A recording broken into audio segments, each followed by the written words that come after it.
Good morning. This is the first lecture of this course which is being given on mathematics in India from Vedic period to modern times. It is a novel course which tries to trace the way mathematics developed in India. The first talk is an overview talk. In this I will try to highlight those periods where there was a significant development of mathematics in India. I will also try to summarize the special nature of mathematics as it developed in India. I would like to, for instance, emphasize the algorithmic way in which most problems in mathematics were considered in the Indian tradition. So, I am flashing the outline, not going to read it out. You can just see the kind of topics we are going to cover. We will cover the development of Indian mathematics in the ancient period, indicate some highlights during that period. Then the early classical period, say 500 BCE to 500 CE, which culminated in the work of Aryabhatta. Then the development of mathematics in the later classical period from 500 in the common era to 1250. We will then go to some glimpses of the highlights of what happened during the medieval period till about 1850. Towards the end we will discuss something about the nature of mathematics in India, how mathematics was understood, how results were proved and things like that. And then about the contemporary period we will speak a little bit about Srinivas Ramanujan, finally an overview of the history. So, one of the standard quotes on mathematics in India is this following statement from the Ganita Sara Sangraha of Mahaviracharya.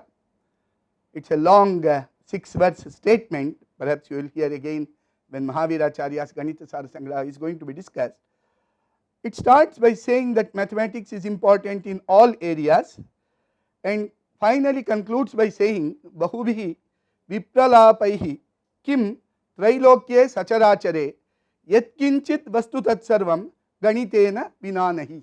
In the whole of the 3 worlds there is nothing that is not pervaded by mathematics. So, that is the kind of statement that Mahaviracharya is making, whether is it in astronomy or be it in architecture or be it in conjunction of planets, position, time, course of moon, logic, poetry, grammar.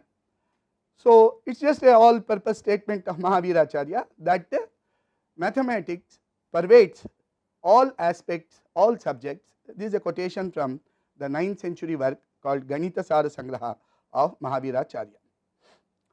So, Ganita stands for calculation, computation. Ganyate Sankhyayate Tad Ganitam is a statement due to Ganesha Daivagnya, he is a commentator of Leelavati. And therefore, we can expect that Indian mathematical texts really abound in rules to describe systematic and efficient procedures for calculation. Just to give you an example, we will go to a very ancient rule. This is given by Bhaskara 1. This is in his commentary to Aryabhatiya. It is just a rule for calculating the square of a number. Antyapadasya vargam kritva dvigunam tadeva antyapadam sheshapadai Utsaryotsarya Varga Vidhau. So, we can see the kind of calculation he is talking about. You take any number 125, first you square the last number, multiply the other 2 numbers by 2 and the last number. So, you get this row, then move away, remove 1 digit, square the next number, multiply by 2 and that number, the next row, and finally square the last number, remove 1 more number, add all of them.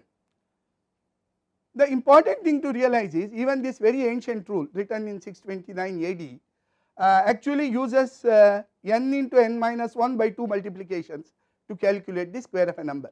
An n digit number multiplied by another n digit number will have n squared multiplications, but since we are squaring the same number, this 2ab factor comes in, and so you are having an optimal algorithm for squaring. This is the way Indian mathematicians always try to give the best possible way of the best possible procedure for doing a calculation. Now, the word algorithm itself has a history. It was the name given to the Indian methods of doing calculation, and it originates from the name of a Central Asian mathematician called Al-Khwarizmi, who in the 9th century wrote a book on Indian methods of calculation, that is methods of calculation using the decimal place value system, and that book was called Hisab al-Hindi. Latin versions of that book is available, the original Arabic version is not available, and this was the book that introduced the decimal place value notation to the Arabic world and later on to the European world. And so, the people who followed this way of calculation were called algorithmists, and the word algorithm comes from Al-Khwarizmi. And this algorithmic approach is not something very specific to mathematics. In fact, it pervades all Indian sciences. Most of Indian disciplines, shastras as we call them, they do not present a series of propositions. They normally give you a set of rules, a set of procedures which tell you how to systematically accomplish something. So, the rules given in shastras are usually called as vidhi, kriya, prakriya, sadhana, karma, parikarma, karana, these are the names, and these rules are what are usually formulated as sutras. So, the disciplines, the technical disciplines in India, they provide systematic rules of procedure rather than a set of propositions. And of course, the most canonical such systematic text in India is the great grammar written by Panini called Ashtadhyayi. In fact, most other disciplines and especially mathematics is extensively influenced by the method of Panini. His use of symbolic and technical devices, recursive and generative formalism, and the system of conventions that govern rule application and rule interaction, all this go back to Panini, and it has had a deep influence even on the modern discipline of linguistics. In fact, many scholars actually acknowledge that the place Panini holds in Indian tradition is something analogous to the place Euclid holds in the Greco-European tradition. And here is a quotation from Stahl, where he is saying Panini is also deriving systematically Sanskrit utterances from a set of rules, and Euclid is also deriving a set of propositions from a collection of axioms. But the word deriving will have two different meanings in these two contexts. Panini is actually generating valid utterances of Sanskrit, he is not proving theorems. Euclid is demonstrating, is proving theorems in mathematics from a set of postulates. So, in the ancient period, the earliest texts in mathematics available are the texts on construction of fire altars, the Vedis. These are the Shulva Sutras, these are the oldest texts of geometry in the world. They give procedures for construction and transformation of geometrical figures. Then there are ancient astronomical Siddhantas which deal with astronomy. When we come to the classical period, starting from Panini, we then have the Chandas Sutra of Pingala, which initiated combinatorics. We have some mathematics in the Jaina tradition, in the Jaina text. Then more crucially, the idea of zero and the decimal place value system developed in this period, and all this culminated in the mathematics and astronomy that is found in the text Aryabhatiya of Aryabhata, which was written in 499 of the Common Era. Most of the standard procedures in arithmetic, algebra, geometry, trigonometry were perfected, and many more things which were used in astronomy like the indeterminate equations, sine tables, all these things were perfected by the time of Aryabhata.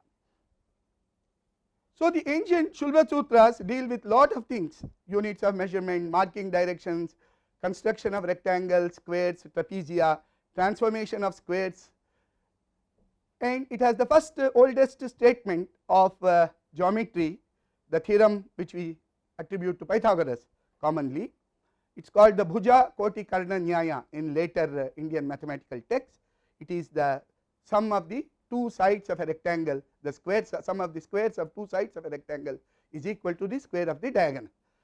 This is the rule as stated in Bodhayanas Shulba Sutra. Dirgha chaturashrasya akshnaya rajjuhu parshvamani tiryangmani cha yak prithak bhute kurutaha tat ubhayam karoti. There are even more complicated rules of adding squares. Then there is a rule for approximate conversion of a square into a circle, which leads to a value of pi around 3.08.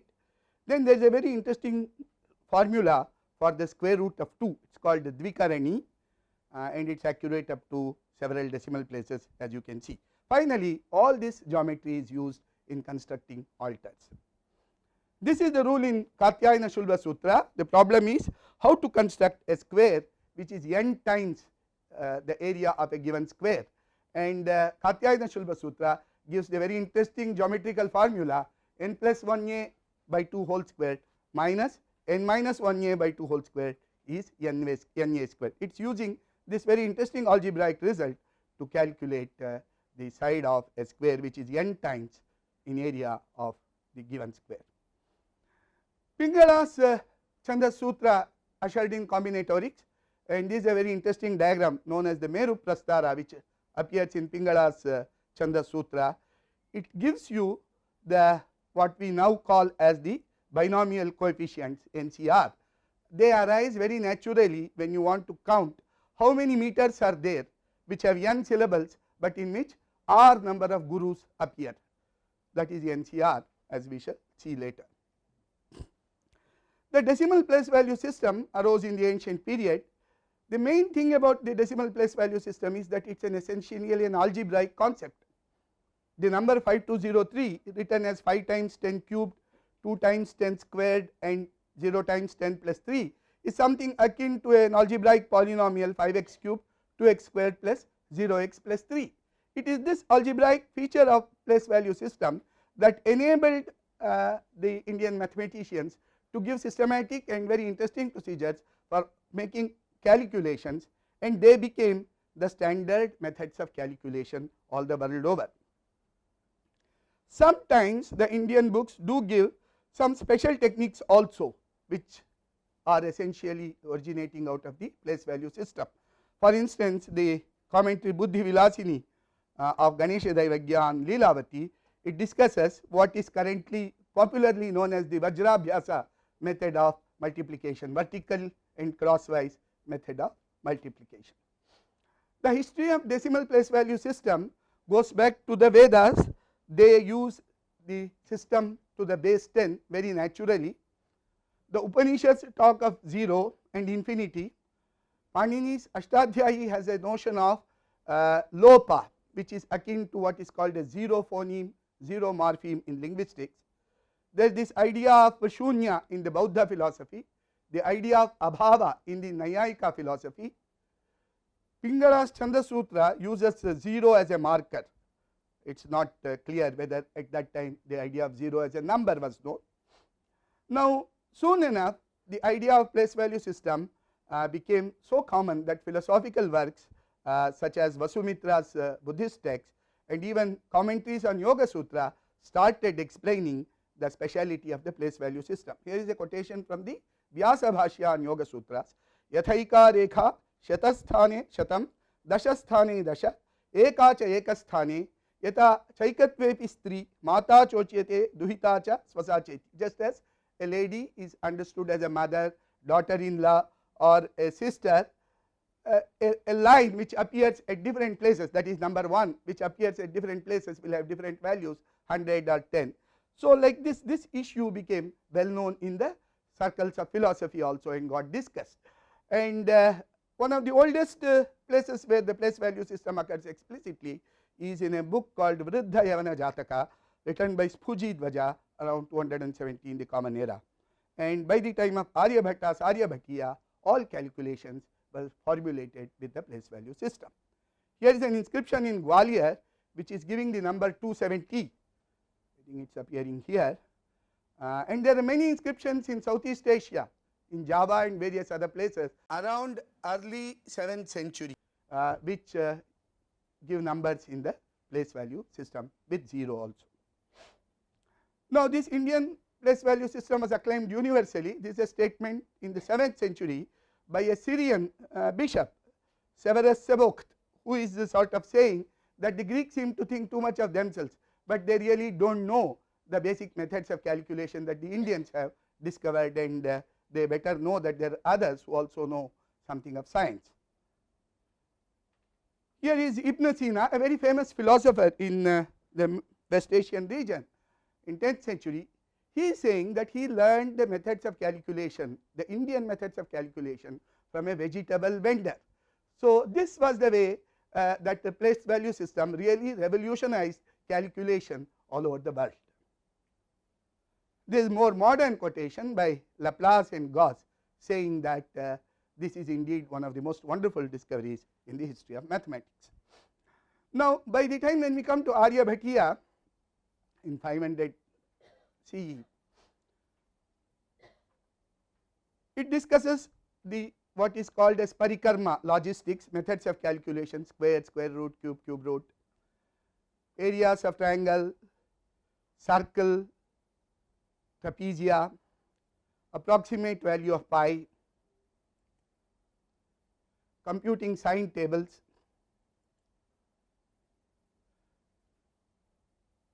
problems to do with the intercepted arcs in a circle, progressions, rule of 3, arithmetic of fractions, and finally something very interesting called as Kuttakara, which was perhaps Aryabhata's own invention, which is the method of solving linear indeterminate equation.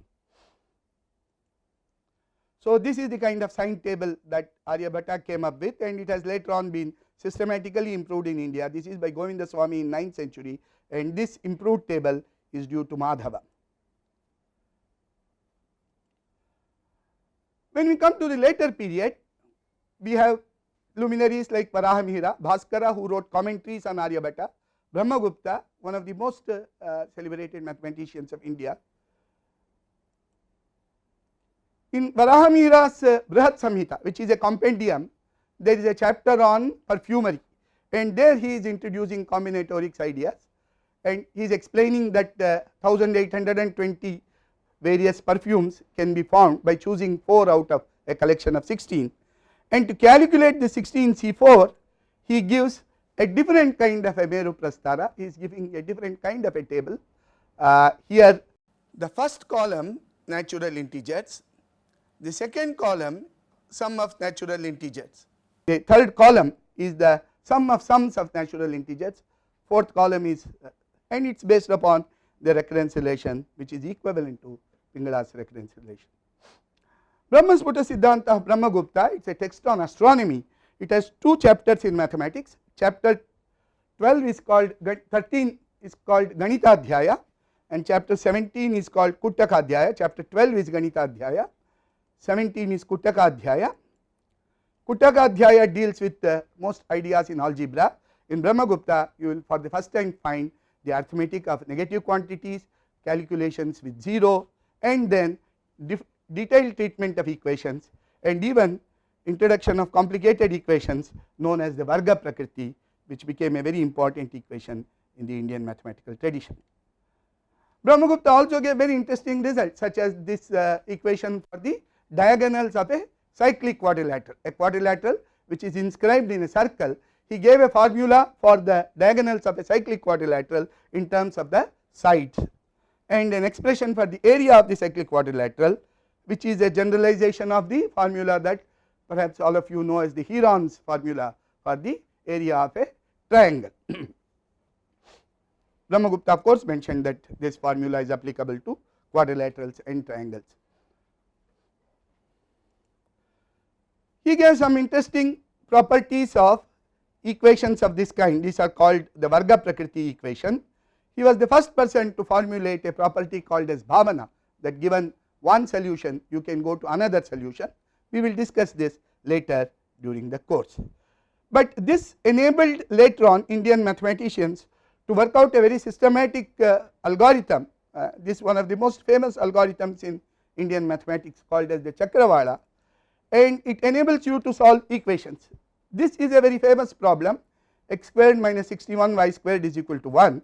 you have to solve for x and y in integers, and as you can see the solutions are about 1.7 trillion and 226 million. So, these are very high numbers. This is the lowest solution of this equation. After Bhaskaracharya, who in his book in 1150 solved this equation by a very simple method, this table tells you the method. This problem again came up 500 years later when Fermat posed this as a problem to the British mathematicians. Ideas of calculus started developing, and they arose in the context of astronomy. The idea of instantaneous velocity became important, because especially to understand the motion of moon, one needed to know the rate of variation of its position, and one found that even the rate of change of its position was continuously changing, and the idea of instantaneous velocity arose this way. Now, there was a common misconception till 50-60 years ago in modern times that Bhaskaracharya II in 1150 AD was the last important mathematician in Indian mathematics. After that, people were just repeating what was done in the earlier books, or they had forgotten mathematics altogether. It is only in the last 50-60 years that the works of later mathematicians have been studied and understood, and actually the picture is quite different. First of all, around 1200 works in mathematics started appearing in regional languages. Ganita Sara Kaumudi is in Prakrit, Vyavahara Ganita is in Kannada, Pavaluri Ganitamu is in Telugu. These are very important works written around 13th century, 12th century. Ganita Kaumudi of Narayana Pandita is a great advance of Bhaskaracharya's Leelavati. A large part of our course will be devoted to a study of that. Then there arose a school in Kerala which had very special contributions to make, the Kerala School of Astronomy, initiated by Madhava, then Parameshwara, then Neelakantha Somayaji. They revised the older astronomical models and came up with a new astronomical model, but Madhava is more well known for his discovery of infinite series for pi, sine and cosine, and the proofs of all these results of Madhava were written down in a very famous Malayalam book called Yukti Bhasha, written in 1530.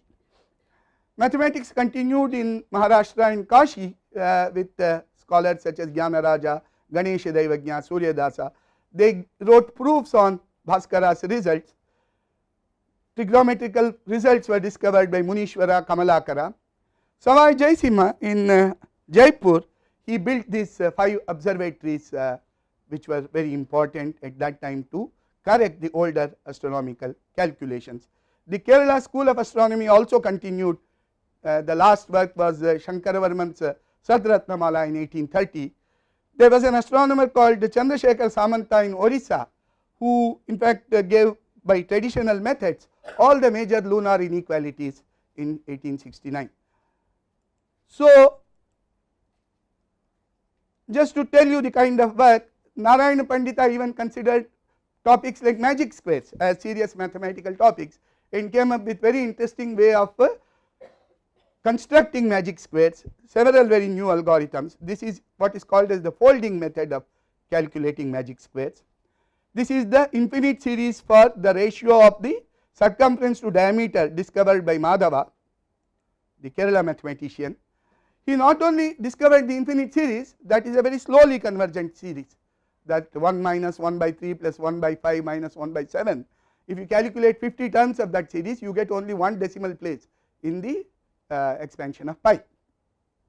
So, Madhava at the same time gave what are known as the end correction terms. So, this is the first end correction term due to Madhava. Then there is another end correction terms. It is these end correction terms which give you more accurate and more accurate results, even if you sum only 50 terms in the Madhava series. Incidentally, that series due to Madhava is also known as the Leibniz series. It was rediscovered by Leibniz in 1674. So, using his correction, Madhava was able to give the value of pi correctly to 11 decimal places just by using 50 terms in his series with the end correction term. So, we can briefly sketch this history of pi as typical of the way mathematics developed across different cultures.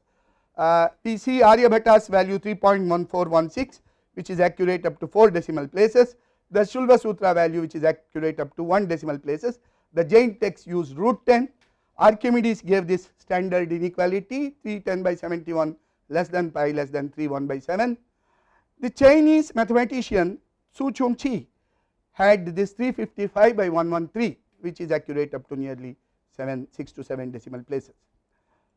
But after this we see Madhava coming up with 11 decimal places between Aryabhatta to Madhava. Then Madhava's result was based upon infinite series. All these, most of these results are actually based upon brute force calculation with approximating the area of a circle by polygons, Al-Kashi, Viete, etc. Newton again came up with an infinite series around 1665. Then there are various other things, but we can see in recent times Ramanujan in 1914 came up with a very interesting series for pi using modular equation, and that created a small record at that time at 1980s, that people calculated pi to about 17 million decimal places. Today's achievement is about 5 trillion. But equally important are these exact results for pi. You can see Madhava has all these exact results which were later on repeated by others. James Gregory's tan inverse series, Leibniz series, Sharp series, all these are contained in Madhava's work. This is the series given by Ramanujan in his 1914 paper. The idea of instantaneous velocity also led to more complicated derivatives. The derivative of sine function as a cosine function was well known by the time of Bhaskara. Nilakantha is formulating the derivative of the sine inverse function as 1 over square root of 1 minus x squared in these words. Now again till about 50-60 years ago, people had studied only, the modern scholars had studied only the basic texts of Indian mathematics. So they had the sort of idea that Indians somehow enunciated lot of results, but they did not seem to have any method for arriving at these results, or at least those methods were very obscure. So it is only in the last 50-60 years that many of the commentaries to the original texts people started studying. Traditionally such issues, that how to obtain results, how to understand them, etc., have been dealt with in detailed bhashyas or commentaries. This is not just true for mathematics, that if you pick up any basic text, even Bhagavad Gita, to understand it in a very serious manner, you have to take recourse to the detailed commentaries which are written on them. And these commentaries continued to be written till recent times. They played a very vital role in the traditional scheme of learning. As far as mathematics is concerned, it is in these commentaries that we find what are known as upapattis or yuktis.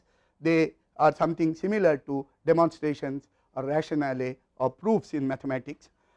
One of the oldest works, available works, which has upapattis is Bhaskara I's commentary on Aryabhatiya. But of course the most detailed exposition of upapattis is found in the Malayalam text Yukti Bhasha, written in 1530. Now as regards upapatti, what was a upapatti supposed to do? What is the nature of this? This is best captured by this verse of Bhaskara. Upapattim vina praudhim praudasabhasu naiti ganako. Without the proof, a mathematician will not be considered as a scholarly mathematician in any assembly of mathematicians. Nissamshayona swayam, nor will he be free of any doubts regarding the results that he is enunciating. So it is for this reason that I am going to discuss upapattis or proofs. That is what Bhaskara is explaining in his commentary on Siddhanta Shiromani. The same point is repeated. Of course, Ganesha is a follower in the tradition of Bhaskara. He is writing a commentary on Lilavati in 1540, explaining these proofs. Again, nirbhrantova ritetam suganaka sadasi praudhatam naiti chayam, that a person who does not know upapattis will not be without confusion, nor will he be considered as a serious mathematician. Now, so the basic purpose of upapatti is sort of clearly stated to be to remove confusion and doubt regarding the validity and to obtain assent in the community. It is something like sending a paper and getting it peer refereed and getting it published. It does not mean that that result is going to stand for all times, for all ages. That was the ideal of proof in the Greco-European tradition. That does not seem to be the kind of ideal that the Indians are enunciating while doing mathematics. In fact, a detailed study of proofs in Indian mathematics shows that there are fundamental differences between the idea of proof, as we know from the Greco-European tradition, and the idea of upapatti in Indian mathematics. First of all, the Indian mathematicians are very clear that proofs are needed, upapattis are needed. A result, even if verified in hundreds of cases, does not mean that it is proved in mathematics. So, only when you can give some logical argument or some other argument can you say that it is a valid mathematical result. And several commentaries are written listing such upapattis, and the upapattis, like as we know proofs in modern mathematics, they are written in a sequence that you go from known result to newer result and from them to later result. So, you have a sequence of establishing results, and the understanding is that it is by giving proofs we are clear how the result is to be applied and understood. The proofs may many times depend upon experimentation. This is something which is new. We may be doing it in our mathematics teaching, but the Euclidean ideal of proof is that the proof is something which is very abstract and should not be dependent on experimentation, should not be dependent on even our understanding of what is the nature of the mathematical objects. But the Indian proofs were always they could involve experimentation, they could involve an understanding of the explicit use of the nature of the objects. Another crucial thing is that what is called the proof by contradiction, the tarka it is called in Indian mathematics, that was employed. This reductio ad absurdum was employed to understand the non-existence of certain mathematical quantities, but it was not employed to establish the existence of a mathematical object whose existence would not otherwise be accessible to us by any other means. So, tarka was not considered as an independent pramana. So, existence of quantities cannot be established by merely proving that their non-existence is inconsistent with whatever we know, but by giving a means or an access to the way their existence can be understood by us. This is something known as the constructive philosophy in today's mathematics, and there is no ideal that proofs will give irrefutable demonstration or will give us the absolute truth of a mathematical proposition. There was no idea that you fix one set of postulates once and for all and derive all the results. And while so many symbolisms and symbolic techniques were used, formalization of mathematics was not something that was attempted in Indian mathematics. Now, coming to more contemporary times, this issue of proof became something very crucial in understanding the mathematics of Srinivasa Ramanujan. When Ramanujan sent his results in 1913 in a long letter to Hardy, which had more than 120 results, Hardy immediately responds by saying, this is all fine, this is looking very interesting, but where are the proofs? You please send me the proofs of all these results. Of course, they were not so trivial that Hardy could prove it for himself straight away on a piece of paper or something like that. So, he demanded the proofs be given, and Ramanujan, there is a very famous letter he sends to Hardy in 1913 saying that he has a systematic method for deriving all the results, but that cannot be explained in a short communication, and he thinks that he has a new methodology for doing things, and he anyway, but he says that why don't you check some of these results and be convinced that what I am writing is valid, and that should convince you that there is something interesting in what I am doing. Now, the issue is important because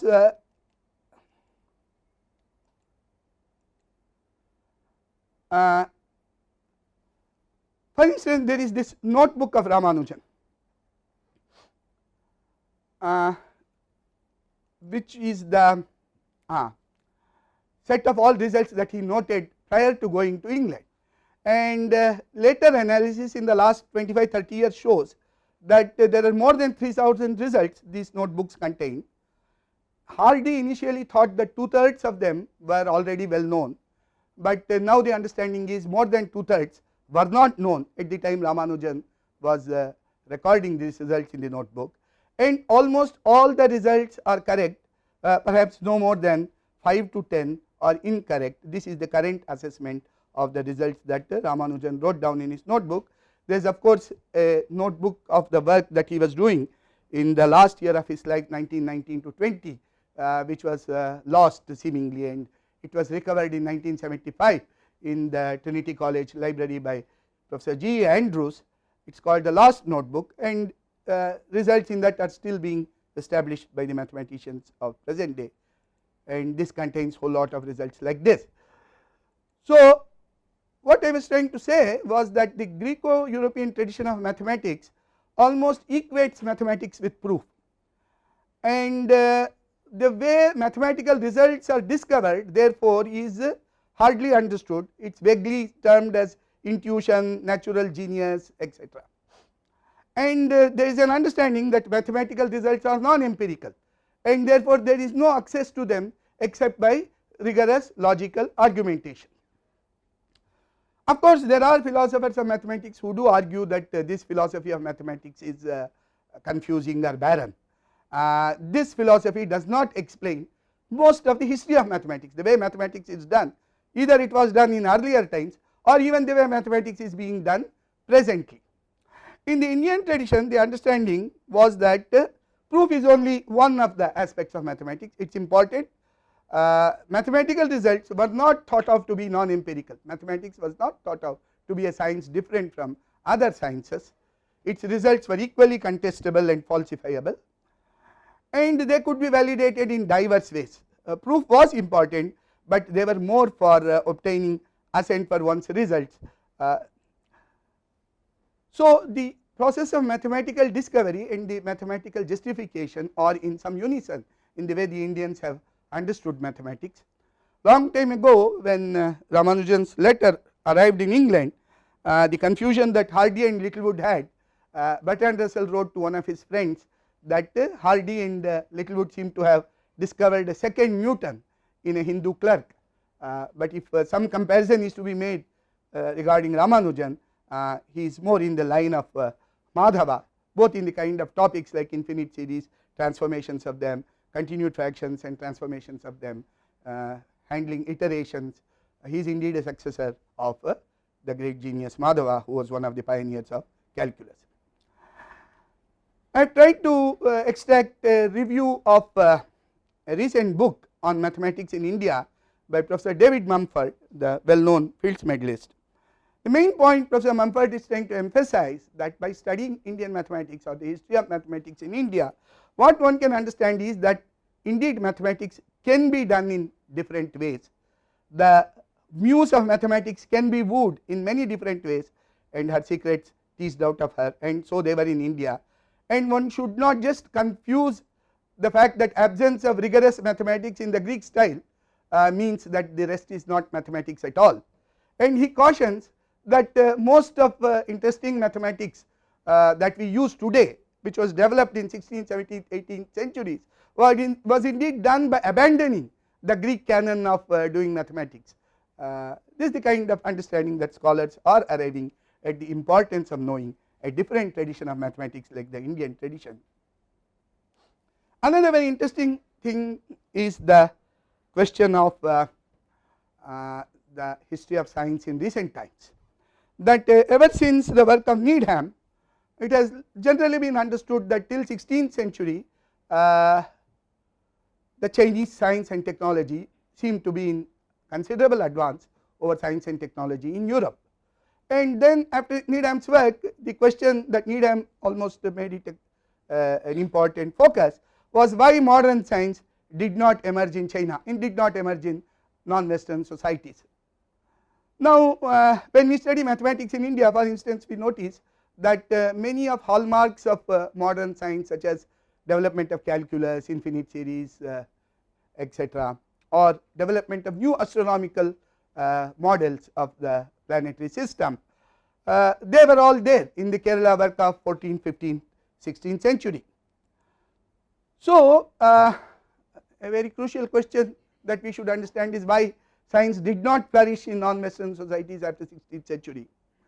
And it is even more important for today's purpose to have some idea of how science would have developed, how the science today could have been if the non-Western societies had continued developing science along the lines that they had laid down for themselves earlier, maybe with many modifications, maybe with some transformations in interaction with the modern science developed in the Europe and subsequent times. It is only by that kind of speculation we can come to some understanding of the great geniuses of modern times in India, such as Ramanujan, Bose, Prafulla Chandra Ray, or Raman, and many others. So, to summarize the development of mathematics in India, that the main thing was that the complex mathematical problems were not shunned. Even if complete solutions to them were not found, approximate less than perfect solutions were accepted and then developed into better and better solutions. And the idea was always was in simplicity of mathematical procedure, and by this Indians were able to do quite a bit. They could get the basic theorems of plane geometry by the time of Shulva Sutras. They could establish most of our arithmetic, algebra, geometry and trigonometry by the time of Aryabhatta. By the time of Bhaskara too, they could solve complicated quadratic indeterminate equations, or by 14th-15th century calculus, exact series for sine and very accurate sine tables, which are all very important, were found. So, the crucial thing is the explicitly algorithmic and computational nature of Indian mathematics, and this seems to have persisted till recent times, and to some extent Srinivas Ramanujan, as I told you, could be thought of as an inheritor of the traditional Indian methodology. And perhaps it is important that we should have a detailed understanding of the development of mathematics in India to understand the way Indians approached many complex problems even in other sciences. And needless to say, it is very important that we should teach the highlights of this great tradition of mathematics to our students in schools and colleges, and I think courses like this will help in sort of formulating that kind of a work. So, with that I complete this initial overview, and thank you very much.